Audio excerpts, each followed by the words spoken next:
Fala, meus caríssimos amigos dos Corvos. Aqui quem fala é o Estevão Marcelino, vulgo Fiana, Estevão Fiana. Eu não sei se eu acho legal o pessoal me conhecer por esse vulgo ou não, enfim, mas não é mentira que a minha tribo favorita de lobisomem apocalipse é a Fiana, e eu jogo só com essa tribo já tem anos aí. Mas de qualquer modo, eu espero que vocês estejam maravilhosamente bem.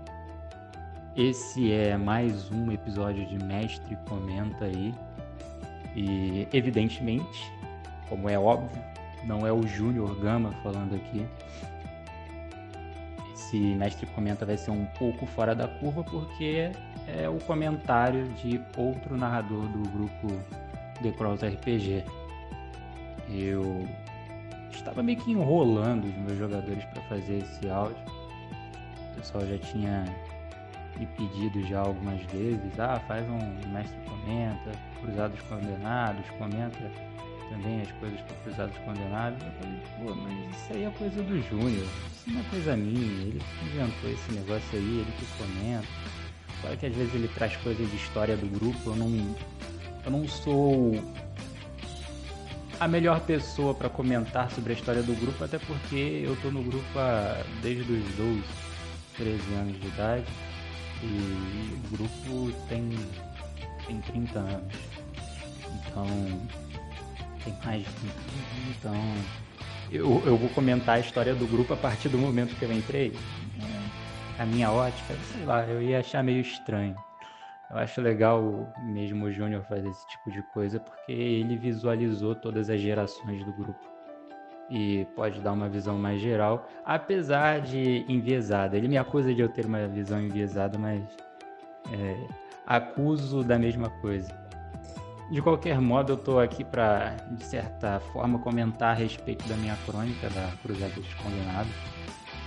Alguns não podem não saber, mas há mais de uma crônica sendo narrada dentro do grupo, né? E eu acredito que antes de eu comentar em si a crônica, eu deveria dizer um pouco do meu histórico dentro do grupo. Como eu falei, eu cheguei com 12, 13 anos, eu me recordo que acho que a primeira sessão de RPG que eu vi foi do Imhotep El Raviz, jogando de Ventru. O Júnior já estava, acho que, sem narrar com frequência ou para um grande grupo já há um tempo. Então ele narrava umas sessões secretas pro Felipe Nareba, que aparecia lá com litrões de cerveja e jogava essas sessões aí. Até então a gente só jogava o quê? War ou algum console lá dentro da loja, antes de voltar a uma frequência em si. E vir toda aquela história que o Júnior já narrou em outros mestres comentos do pessoal, fazendo ele voltar com as crônicas posteriores. E depois que eu assisti aquela primeira vez ali, foi um negócio assim viciante. RPG é uma coisa extremamente fantástica. Muito a contragosto do Júnior, ele deixou eu jogar, criar o meu primeiro personagem. Ele zoou até que eu tava junto com um amigo meu que ia na loja na época, o Alexandre. Eles falaram que se a gente escrevesse nosso nome nas fichas lá de RPG, a gente estaria fazendo um pacto, vendendo nossas almas. Meu amigo acreditou, nunca mais voltou lá, mas eu, cético, retornei e depois disso nunca mais saí desse universo RPGístico. E aí eu fiz o meu primeiro personagem, que não durou muitos anos. E enfim, né? Eu tinha muita dificuldade para jogar RPG no início. Essa coisa da interpretação. A minha imaginação sempre foi muito vasta, a minha capacidade de virtualizar as coisas na minha mente também sempre foi muito boa, mas na parte interpretativa em si eu sempre fui muito travado. Então o meu início no RPG foi bem difícil. E eu era uma criança jogando com um monte de adultos. Apesar de, enfim, o Júnior dizer que eu já era velho naquela época, por causa do meu modo de proceder. O pessoal fala que o meu vocabulário é um pouco estranho. Acreditem, eu falo assim desde sempre. Em função de coisas que não cabe aqui explicar. Mas desde então, aí eu fui jogando, né? Criei meu personagem, foi um lobisomem. Eu comecei como um humano, que depois descobri, né? Passei pela primeira mudança e tal. Criei outros lobisomens depois que esse morreu. Outro lobisomem, no caso, que é o que eu jogo até hoje. Outros que eu criei paralelo a isso para jogar momentos em histórias que o Júnior gostaria de contar. Também cheguei a fazer, se eu bem lembro. Mas teve um momento até que eu parei de jogar um pouco de lobisomem, que o Júnior recomendou que eu fizesse um mago, que é a Sofia Parker também. Foi o tempo que eu tive experiência com Mago Ascensão, etc. Na época, a minha experiência com vampiro era eu levar o personagem de alguém, de jogador que faltou. A gente depois até estabeleceu uma regra onde o jogador que faltasse 3 vezes seguidas iria ser levado pelo comestre. Então eu sempre fui aquela figura do comestre, o cara que vai dar o suporte ao narrador, etc. Uma coisa que me dava dificuldade também na época, porque eu era preguiçoso. Na verdade ainda sou. Então eu não queria ler os livros. E eu queria só aprender jogando e muito em função disso eu era passado a perna em muita coisa. Mas ao longo dos anos eu fui jogando Storyteller, depois jogando D&D, o meu saudoso Felipe William, até que depois de tanto observar o Júnior narrando, eu falei assim, será? Será que eu conseguiria?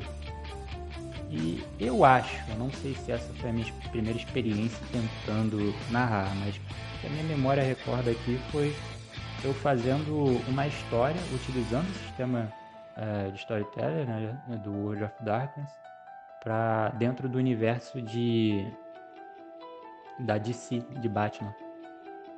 E então eu tentei narrar, cheguei a narrar para o Thiago o CO, e eu acho que eu tentei narrar também para o Júnior. Eles falaram que ficaram bons, mas eu acho que aquilo ali ficou uma bosta, pelo que eu me lembro. Não ficou legal não. E depois disso eu não me recordo de ter tentado depois teve outras ocasiões que eu narrei para amigos no trabalho, narrei para amigos de escola também, mas foi algo assim muito rápido, não chegou a ter mais de uma sessão, foi basicamente one shot. E desde então eu fiquei uns bons anos sem narrar. E no ano passado, o Miguel, que joga com o Grito de Prata, o Pedro, que jogava com a Aba Caça Magia, o Richard Greenbugs na minha crônica, etc. A Rafaela também, que jogava com a Saori, insistiram de eu narrar para eles, fazer o que a gente estava chamando de spin-offs. Esses spin-offs era só o dia que o Júnior não consegue narrar hoje, ou a agenda tá cheia, a gente é viciado em RPG. Porra, bora jogar, bora fazer um jogo entre a gente aqui. Quem vai narrar? Eu. Aí o pessoal me fez narrar a história ali dos irmãos Foster. E eles falam que é fantástica, que tem uma gama de coincidências ocorrendo naquela história entre os jogadores que eles falam que aquilo ali não é de Deus. Mas a história dos irmãos Foster eu conto outro dia. Teve também o meu D&D, né, que eu parei, não tem previsão de voltar. Que a história do D&D foi uma dessas histórias esporádicas que eu disse anteriormente, que eu sempre começava e nunca conseguia terminar. Arrumava os jogadores, começava a narrar. É uma história utilizando o sistema de D&D, mas num mundo que eu criei. Eu tentei voltar com essa história, acho que foi esse ano, mas acabou que não engatinhou, paramos. E teve uma problemáticazinha também com relação ao sistema que seria utilizado, qual a edição do D&D. A gente tentou utilizar a quinta edição, não ficou muito legal, na minha opinião. Talvez seja porque eu também sou um tanto quanto arcaico. Eu comecei jogando D&D clássico com o Júnior, depois a gente foi para a segunda edição, o AD&D, e utilizamos alguma coisa ou outra da 3.0 e paramos jogando a 3.5. Então só joguei isso daí, mas a minha vasta experiência jogando D&D foi jogando mais a primeira e a segunda edição, a D&D. E, porra, foi uma experiência fantástica, principalmente com a D&D. Então talvez eu até volte, estou pensando em pegar e reler, né, o material de AD&D e retomar a minha história utilizando esse sistema. Não sei ainda. Mas, de certo modo, aí veio depois essa questão dos irmãos Foster, e dos irmãos Foster derivou outros spin-offs que me fizeram narrar. Teve o Clive de Guerra, tiveram alguns outros aí que a gente não chegou a dar um nome em si, a gente literalmente entrava na call e eu narrava, até o Júnior me dá a ideia, pô cara, por que você não faz a sua crônica? Você narra bem e tal. Eu não acho que eu narro bem, até hoje eu acho que eu não narro bem, mas o pessoal fala que eu narro bem e quer que eu narre, então eu narro. Eu falei, não sei o que lá, eu gosto de lobisomem apocalipse, então vou tentar narrar lobisomem. Aí o Júnior, abre uma mesa de lobisomem. Aí eu fiz toda uma divulgação, mesa de lobisomem, não sei o que lá, não apareceu ninguém. Ninguém gosta de Garou, muito difícil achar jogador de Garou. Desanimei e falei, essa porra de criar crônica, deixa essa porra pra lá. E acabou que eu nunca criei uma crônica em si, até aquele dado momento. Até que, novamente, decorrido alguns meses, o Gabriel, que era o nosso editor, né? Aqueles videozinhos que vocês veem eu gravando de lobisomem do TikTok, ou melhor, a voz que vocês ouvem nos vídeos de vampiro no TikTok é a voz do Gabriel. O Gabriel, ele novamente, também com o apoio do Miguel, eles me convencem a fazer a minha crônica, mas dessa vez no mesmo molde que o do Júnior. Que a gente faz o quê? É um mundo aberto. É o World of Darkness, então você pode jogar com todas as criaturas desse mundo, seja vampiro, seja lobisomem, seja mago, seja rei, seja caçador, enfim, é o crossover do sistema. Me convenceram a fazer essa loucura, mas com uma diferença. O Júnior ele narra em tempo moderno, a minha crônica, eu abri para Idade das Trevas. Eu falei, porra, será, cara? Não é possível. Aí o Gabriel fez toda uma edição, jogou no TikTok, chamou e tal, e brotou gente da terra pra querer jogar um negócio. Eu falei, cara, esse cara é maluco, velho. Eu não narro bem, o pessoal não vai gostar. Aí o pessoal só falou, confia. Ignore suas opiniões e as vozes da sua cabeça e confia, só narra. E é a crônica que eu tô narrando até agora, que aí já vai meses a fio, comecei no início desse ano. A gente já tá chegando no final do ano e a crônica continua. Eu até comentei com o Everton, que joga com cães. Eu falei, não sei se eu continuo narrando ano que vem. Ele falou, porra, tu não é maluco de parar de narrar, não sei o que. Eu falei, porra, é foda. Mas agora eu já tô talvez pensando em ano que vem focar só em narrar. Mas não sei ainda. Vamos ver para planos futuros. Mas é aí que surgiu nessa crônica da Idade das Trevas, né? A Cruzada dos Condenados, que é o que eu narro até hoje para os meus queridíssimos jogadores. E, bom, o que eu posso dizer sobre a Cruzada dos Condenados em si, né? Nesses spin-offs que eu já fazia, um deles eu fiz na Idade das Trevas. O pessoal gostou e por isso que eles também sugeriram, não só por causa da diferença entre o Júnior narrar na Idade Moderna e eu narrar na Idade das Trevas. Então eles gostaram da ideia de jogar na Idade das Trevas. E o pessoal tem aquela fantasia, né? Aquela coisa, nossa, Inquisição, peste negra, e vampiros, Idade das Trevas, espadas, guerras, luta, enfim, o pessoal gosta dessa temática, né? Só que diferente de D&D é aquela coisa que Dark Fantasy, é um negócio bem mais pé no chão, mais obscuro, mais sombrio. E o World of Darkness em si, o Storyteller, ele exige de nós mais a questão do RP. É mais focado no horror pessoal do que no combate, na interpretação de papéis, em você viver a história, se emocionar com ela, se aprofundar nela, e você trabalhar diversos aspectos. É claro, sempre dando uma certa pelo menos eu procuro dar uma certa dinamicidade. Eu considero que o meu estilo narrativo é bem diferente do Júnior, apesar de eu ser inspirado e talvez imitar muita coisa ou me inspirar em muita coisa, mas o meu estilo narrativo do Júnior, acredito, são diferentes, não são iguais, podem ter semelhanças em determinados pontos. Mas uma coisa eu e o Júnior nós temos é aquela questão de dar liberdade ao jogador. Na verdade, isso não é coisa minha do Júnior, isso é coisa do estilo narrativo do The Cross RPG. A gente já pensou em deixar outros narradores entrarem pro The Cross, mas eles sempre têm que passar pelo nosso crivo, ou o meu, ou do Júnior, ou dos dois. E as pessoas que pediram ou não deu certo, enrolou, não sei o que, ou não era bom. Não era legal. O Gabriel, eu acho que ele chegou a narrar um pouco pro Miguel, mas ele fala que não serve para narrar, enfim, não consegue se manter nisso. Mas todos os narradores do The Cross têm esse padrão de mundo aberto, o jogador é livre. Os jogos não são roteirizados. A gente pode preparar material, etc e tal, mas se ocorrer situações adversas criadas pelo jogador, onde o andamento da história mude completamente de caminho, a gente não pega e força o jogador a voltar para a linha de raciocínio que a gente criou. A gente simplesmente tem que criar uma história para o caminho que o jogador quer trilhar, com todas as consequências.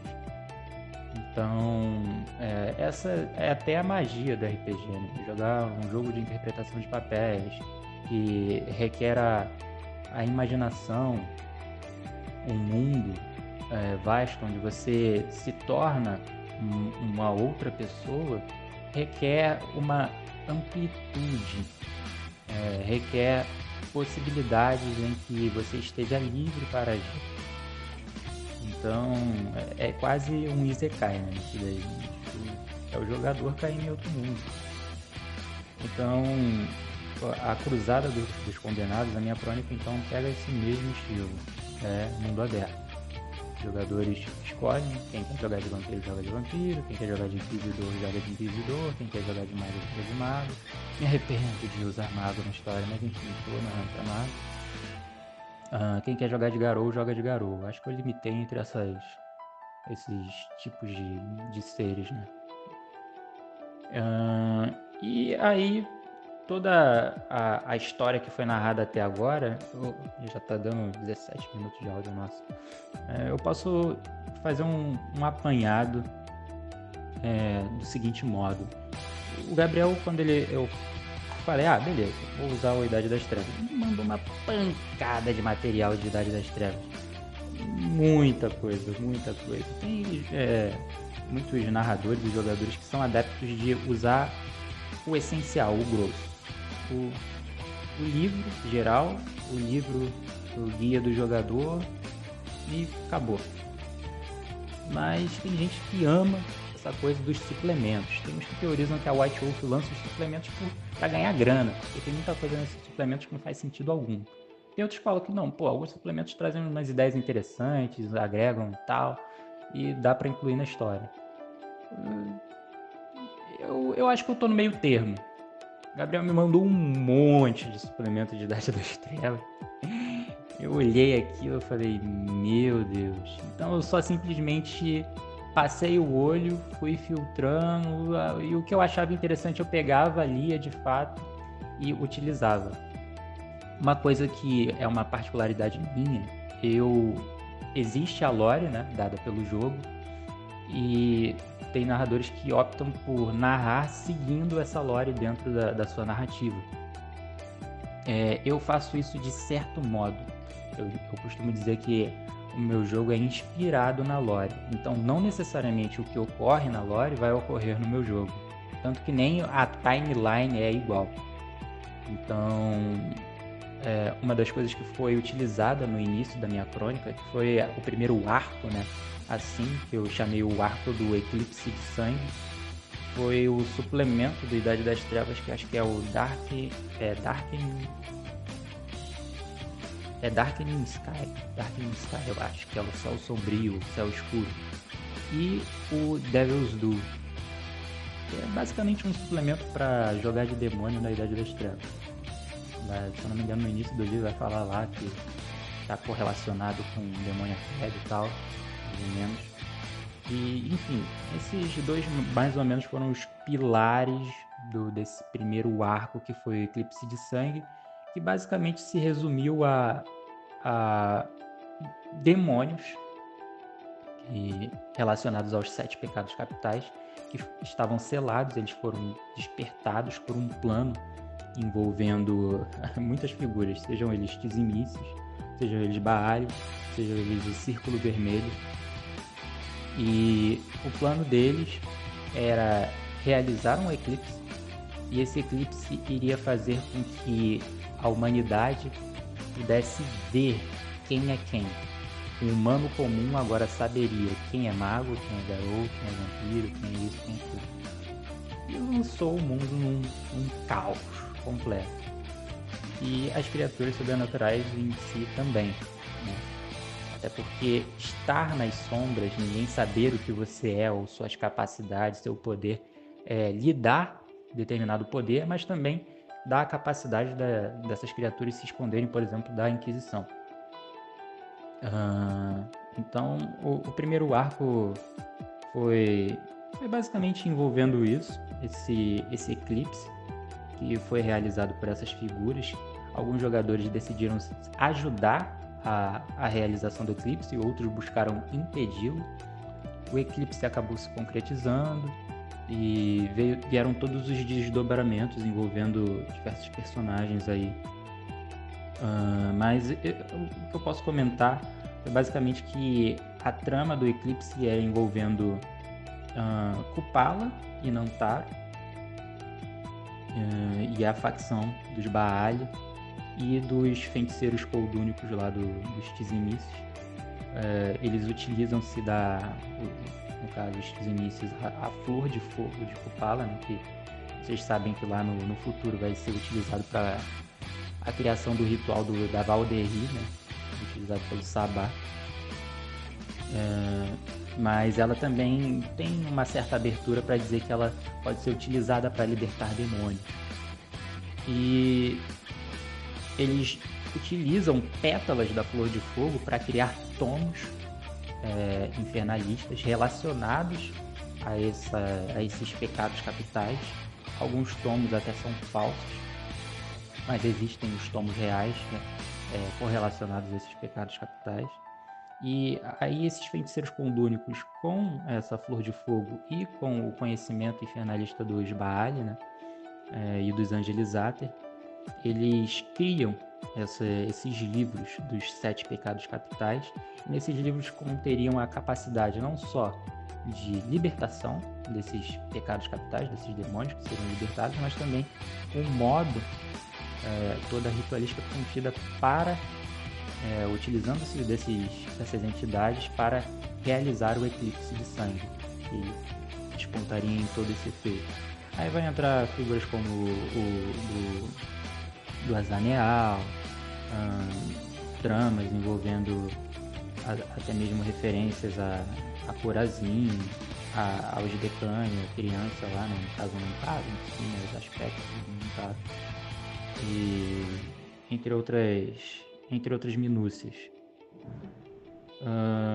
Aí vai ver também a questão dos Tremere, que tem aquela coisa toda do Kupala influenciando os Tremere a construir Seores, pontículos, revolta das gárgulas, porque o Eclipse de Sangue em si era a crônica principal, era o arco principal, mas como tem essa coisa do mundo aberto, os jogadores eles têm seus pequenos arcos, suas pequenas problemáticas para resolver, além da problemática principal. E aí vem o lado dos Garous em si, também, que foi bastante importante nessa história, que eles começam com o problema da peste vermelha, ou melhor, da peste esfoladora, que está matando muitos lupinos. e tem um envolvimento do Círculo Vermelho nessa peste. E esse é a problemática primária que eles se encontram. Depois eles acabam buscando, né, resolver essa questão do eclipse que ocorre por força maior. E eles buscam esses livros, essas pétalas de fogo, para realizar um ritual para extirpar o eclipse. Eles acabam não conseguindo, eles só conseguem algumas pétalas. E o ritual que eles realizam não extirpa de imediato por completo o eclipse, acaba fazendo com que ele seja extirpado gradualmente. Então acaba que o eclipse ocorre. Os motivos do porquê eles queriam esse eclipse os jogadores ainda não descobriram, né? Mas haverá consequências ainda. O arco passou, mas as consequências do arco ainda estão sendo contadas. Por isso que eu estou sendo bem vago, porque eu não posso dar muita informação, senão os jogadores vão passar a perna lá dentro do jogo depois. Mas foi basicamente isso.